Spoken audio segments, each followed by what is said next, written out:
Yetiştiren gidelim Allah'ına.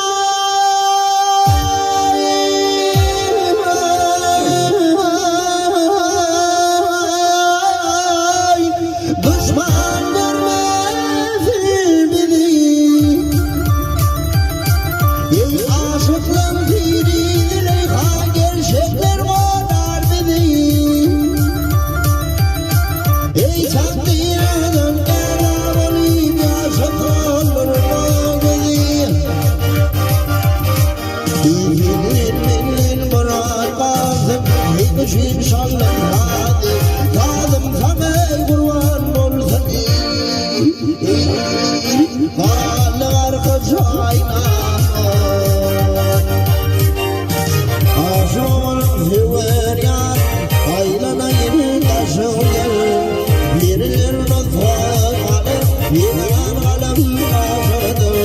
Adem bize dakıl, hepsi güver diyecekler. Yüreğimde çağmam o yeni. Gidilerle yaşamadı.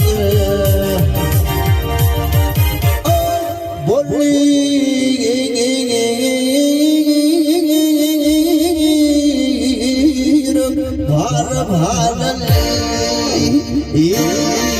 bağlar kızayla.